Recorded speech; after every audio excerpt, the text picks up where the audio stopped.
Hi, I'm Catherine, And I'm Raquel.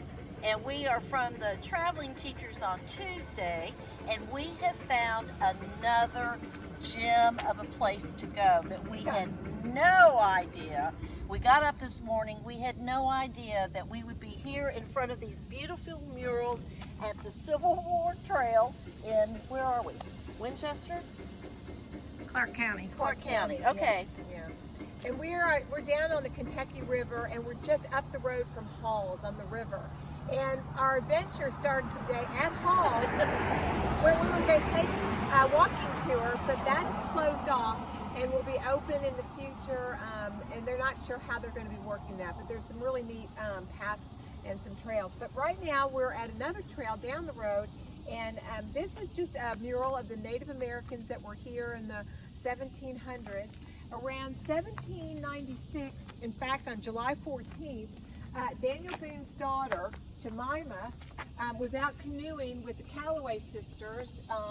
Mr. Callaway was a friend of Daniel Boone's, and they were two pioneers in this area. And so Jemima and the two Callaway sisters were kidnapped by five Shawnee, and so Daniel Boone had to come and rescue them. As you go on here, this is kind of neat down here. This is a house in a grist mill that is from the Bush family that settled here, and they were the first people to really create an industry here in the Lexington area. And they would profit by doing the mills and making candles and the wool from the goats and all that. They would make around $18,000. They would sail their boat down the Kentucky down to New Orleans, sell their stuff, and then leave the boats there and then come back on horseback.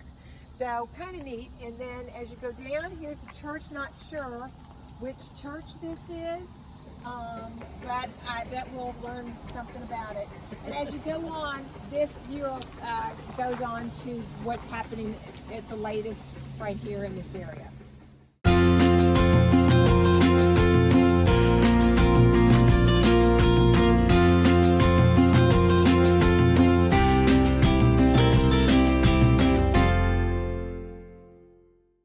In this area in Lexington, Kentucky, around 1775, there were 150 people living in the area.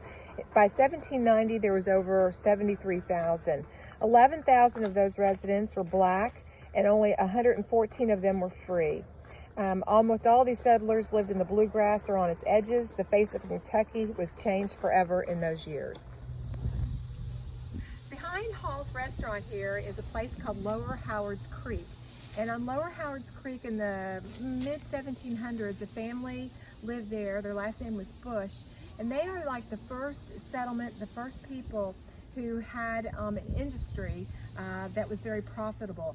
And their profits, you know, in the 1700s could be as high as $18,000 and they were making things like candles. They had cornmeal, they had flour, they had wool.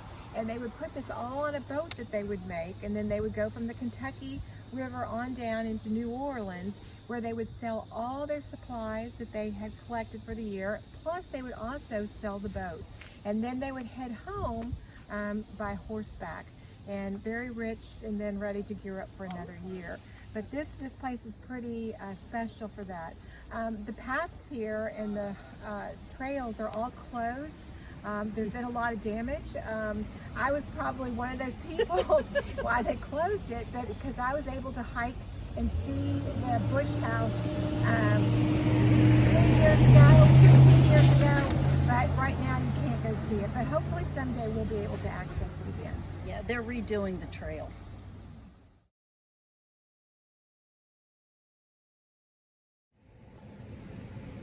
Okay, we just had lunch at Hall's. We sat out on the deck, which was lovely.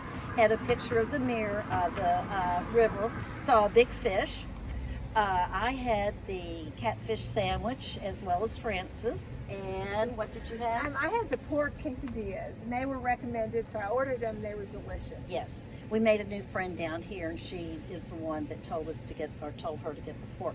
We also had banana peppers. They're very famous for their banana peppers here, and their beer cheese. I was going to get beer cheese to eat, but I thought, nah. So Francis bought us banana peppers, and they were very good. In fact, we have one left that she's going to take home.